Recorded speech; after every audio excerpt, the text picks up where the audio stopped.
पिछले साल नवंबर में दिन दहाड़े नवयुग मार्केट से दो स्टूडेंट्स की कार से दो लैपटॉप शीशा तोड़कर चुरा लिए गए, बल्कि डकैती डाल दी गई। ये दोनों स्टूडेंट आर्किटेक्चर के स्टूडेंट थे, गाजियाबाद के एक नामी कॉलेज के वो स्टूडेंट थे और अपना फाइनल थीसिस जमा कराने के लिए उनको वो अपना प्रोजेक्ट ले जाकर सबमिट करना था। वो प्रोजेक्ट उन्हीं लैपटॉप्स के अंदर था। लाखों रुपए का नुकसान नहीं, बल्कि उनकी 5 साल की मेहनत उन लैपटॉप्स के अंदर चली गई। पुलिस ने आनंद फानंद में काफी चक्कर कटाकर 5-6 घंटे के बाद एफआईआर दर्ज की, यानी वारदात होने के 5-6 घंटे तक एफआईआर दर्ज नहीं हुई और पुलिस ने दावा किया कि हम तलाश कर रहे हैं, जबकि मामला लखनऊ डीजीपी महोदय तक पहुंचा और एसएसपी महोदय तो लगातार फोन पर टच में रहे, लेकिन एफआईआर दर्ज की गई, कोई आज तक बरामदगी नहीं हुई। लगभग 1 साल गुजर गया है। यह अलग बात है कि कुछ दिनों बाद ही उसी चौकी को सस्पेंड किया गया और सियानीगढ़ थाना के इंचार्ज समेत जो है इस आरोप में एक तरह से कहीं ना कहीं निशाने पर आए कि वो अवैध वाहनों से उगाही करते थे। हालांकि कुछ लोग ये भी कह रहे हैं कि उगाही से ज्यादा शायद शिकायत इस बात की थी कि उगाही की तो गई, लेकिन उजागर क्यों हुई, यानी आप पकड़े क्यों गए, शायद इसलिए उन सब के खिलाफ कार्रवाई की गई। सबको एक तरह से कहीं ना कहीं निशाने पर ले गया। और इसी तरह की एक वारदात अभी परसों कलेक्ट्रेट के बिल्कुल सामने से आईएमटी कॉलेज के कॉर्नर से एक गाड़ी से बोनेट खोलकर उसका शीशा तोड़कर और बैटरी चुरा ली गई। यह सबूत है इस बात का कि गाजियाबाद और दिल्ली एनसीआर और खासतौर से गाजियाबाद शहर में गाड़ियों को निशाना बनाने वाला वो गैंग सक्रिय है, जो कि उसमें रखा हुआ कीमती सामान, बैटरीज और ये तमाम चीजें चुरा लेता है, शीशा तोड़कर या मास्टर की लगाकर। इसमें पार्किंग के लोगों का भी कई बार कहा जाता है रोल रहता है। बहरहाल इस सब के बावजूद हमारा पर्सनली मानना यह है कि गाजियाबाद पुलिस मौजूदा टीम जो काम कर रही है गाजियाबाद पुलिस की, वो बेहद शानदार है। एसएसपी मुनिराज जी की कमान में लगातार ये एक एहसास रहता है शहर को कि वो मौजूद हैं, सड़क पर गश्त करते हैं, सड़क पर निकलते हैं और उनके जो दाएं और बाएं अधिकारी हैं, यानी एसपी सिटी और एसपी देहात, दोनों बेहद शानदार हैं। यानी ये टीम बेहद मुस्तैद, बेहद शानदार और काम कर रही है, जिसका सबूत अक्सर मिलता रहता है। और अभी आपने देखा होगा कि नंदग्राम के अंदर एक महिला के साथ कथित तौर पर रेप की घटना बताई गई। बाद में जब उसकी इन्वेस्टिगेशन की गई तो चीजें कुछ और निकली। इसके लिए भी कहीं ना कहीं एसपी क्राइम है, वो बहुत तेज तर्रार थी। और खास तौर से बात करें टीम की तो वो एक तरह से बहुत शानदार है। आईपीएस जरूर है, लेकिन उनका बैकग्राउंड, कहीं डॉक्टर हैं, कहीं एक तरह से उनका बैकग्राउंड बहुत शानदार है। ये बात हम इसलिए नहीं कह रहे कि हमें क्लीन चिट देनी है, बल्कि अक्सर लोग हमें क्रिटिसाइज करते हैं कि हम गाजियाबाद पुलिस की मौजूदा टीम की तारीफ करते हैं। हमने 2 घटनाएं बताई, साल भर हो गया, एफआईआर दर्ज है सियानीगढ़ थाने के अंदर, उस पर आज तक कोई इन्वेस्टिगेशन या कोई कार्रवाई होना तो दूर की बात है, उस पर आज तक कोई कॉल भी उन पीड़ितों के पास नहीं आया है। 2 दिन पहले एसएसपी महोदय के कार्यालय से, उनके निवास से कुछ ही कदम की दूरी पर आईएमटी के गेट पर कलेक्ट्रेट के सामने गाड़ी से बैटरी चुरा ली गई।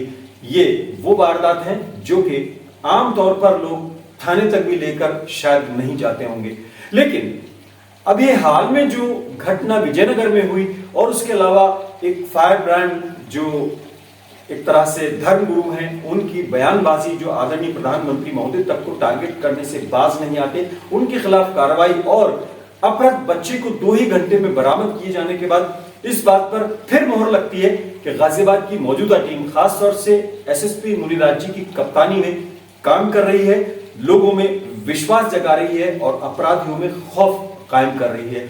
ये बात हम इसलिए कह रहे हैं कि विजयनगर से एक बच्चे का किडनैप किया गया, रैंसम मनी मांगी गई लाखों रुपए में, 20 लाख रुपए के करीब, लेकिन पुलिस ने अपनी मुस्तैदी के साथ न सिर्फ बच्चे को सकुशल बरामद कर लिया, बल्कि जो आरोपी हैं उनको भी गिरफ्तार करके जेल भेजने का काम किया। दरअसल हम आपको एक बात और बता दें, 364A किडनैपिंग फॉर रैंसम, यही एक ऐसा क्राइम है आईपीसी के सेक्शंस के अंदर जिसके अंदर बिना मर्डर के भी, यानी फांसी का, यानी कैपिटल पनिशमेंट का प्रोविजन है। अगर बात करें देशद्रोह के बाद, अकेला देशद्रोह और 364 ये दो ऐसे क्राइम हैं जिसमें भले ही मर्डर ना हुआ हो लेकिन फांसी का प्रोविजन है। यह अलग बात है कि आज तक आजादी के बाद आईपीसी के इस सेक्शन के अंदर 364 ए के अंदर यानी किडनैपिंग फॉर रैंसम के अंदर किसी को भी कैपिटल पनिशमेंट यानी फांसी जो है एक तरह सेंटेंस नहीं की गई है। लेकिन इस मामले में सबसे बड़ा चैलेंज पुलिस के सामने यह होता है कि बच्चे को यानी जो अपराध है, बच्चा हो या कोई बूढ़ा हो या कोई वो है जिसे कई बार एटा, इटावा, मैनपुरी और खासतौर पर कुछ जगहों पर पकड़ कहा जाता है, कुछ जगहों पर इसके लिए अलग नाम लिए जाते हैं। कई बार ये किडनैप करने वाले कुछ लोग और होते हैं, आगे वो उसे फॉरवर्ड कर देते हैं, उसे थांगी कहा जाता है। ये क्रिमिनल एक तरह से टर्मिनोलॉजी है। हमने 2002 और 2003 में किडनैपिंग फॉर रैंसम और एक इंडस्ट्री के तौर पर इस पर एक स्टोरी की थी जिसमें बड़े विस्तार से बड़े अधिकारियों से और खासतौर से कुछ क्रिमिनल से भी बात की थी। उसी टर्मिनोलॉजी की अगर बात करें तो ये किडनैपिंग फॉर रैंसम में बच्चे को और खासतौर से अपराध को सकुशल बरामद करना पुलिस के लिए सबसे बड़ा चैलेंज होता है। और इन तमाम चैलेंजेस में गाजियाबाद पुलिस कहीं ना कहीं कामयाब होती नजर आई है। उसने न सिर्फ बच्चे को बरामद किया, सकुशल बरामद किया, आरोपियों को गिरफ्तार किया और तमाम उस पूरे नेक्सस को एक तरह से कहीं ना कहीं बेनकाब किया। क्या कह रहे हैं एसएसपी मुनिराज जी, इस बारे में जरा आप भी सुनिए।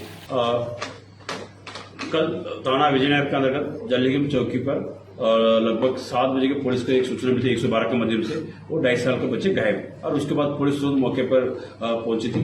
चौकी इंचार्ज एसएचओ और हमारा वरिष्ठ अधिकारी लोग सभी लोग पहुंचा वहां पे, सीओ, एडिशनल एसपी और एसपी क्राइम की टीम, सभी टीम मौके पर गई थी और आसपास का सीसीटीवी फुटेज हम लोगों ने तलाश रहा था और वहां पर आसपास का पूरा पड़ोसी लोग भी जांच करता। और उसके बाद आज पुलिस का एक सूचना मिली थी जो बच्चे गायब था उसके नाम लिखते हुए उसके परिवार के पास 20 लाख रुपया नगदारी मांगा था और पुलिस ने तुरंत एक्टिवेट किया। हमारा टीम और टेक्निकल एविडेंस का टीम को एक्टिवेट किया था हम लोगों ने।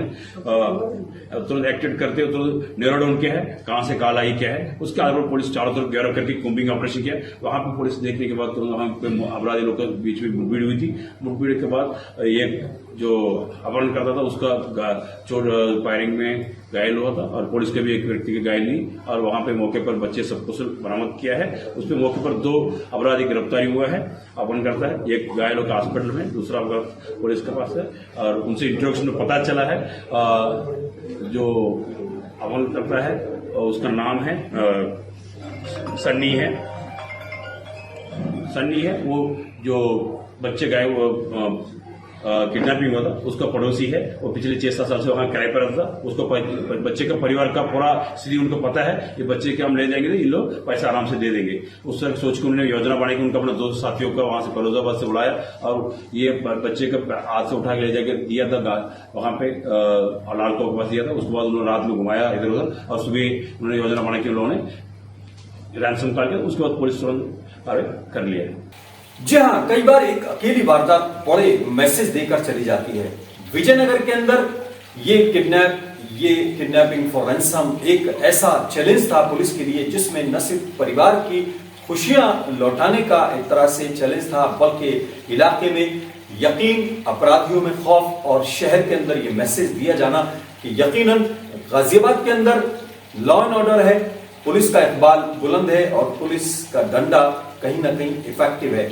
बहरहाल इसी तरह का एक मामला और गाजियाबाद में इन दिनों बहुत ज्यादा प्रचलन में रहा। कभी सर तन से जुदा किए जाने की धमकी फर्जी तौर पर बताई गई।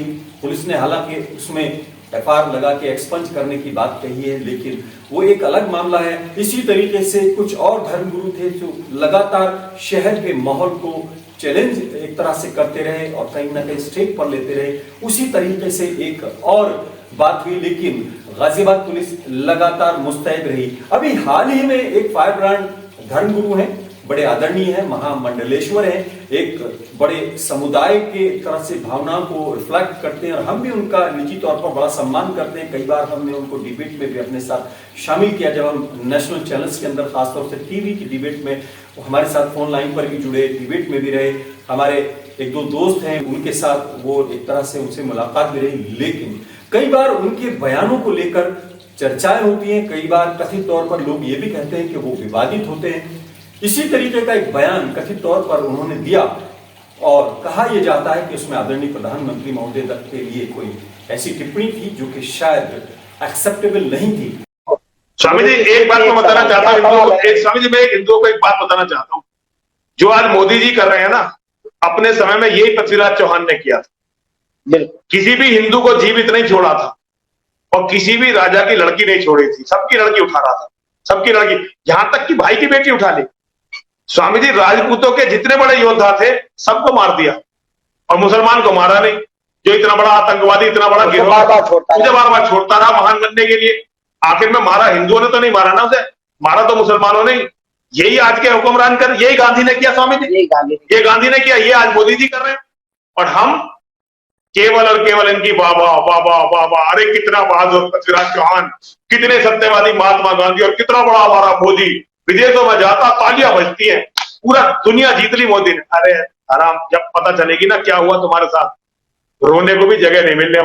लेकिन गाजियाबाद पुलिस ने मुस्तैदी के साथ न सिर्फ कार्रवाई की बल्कि उसमें कहीं ना कहीं ये मैसेज दिया है कि गाजियाबाद पुलिस की नजर में सब बराबर है और खास तौर से आदरणीय प्रधानमंत्री महोदय के सम्मान के लिए तो कोई समझौता किया ही नहीं जाएगा। क्या कह रहे हैं गाजियाबाद के एसपी देहात महोदय और बड़े तेज तर्रार हैं डॉक्टर इरद राजा साहब, उनसे सुनते हैं कि उन्होंने क्या बताया। सोशल मीडिया के माध्यम से एक वीडियो संज्ञान में आया था जिसमें डासना देवी मंदिर के महंत यति नरसिंहानंद सरस्वती माननीय प्रधानमंत्री जी एवं अन्य ऐतिहासिक महापुरुषों के लिए अभद्र टिप्पणी कर रहे थे।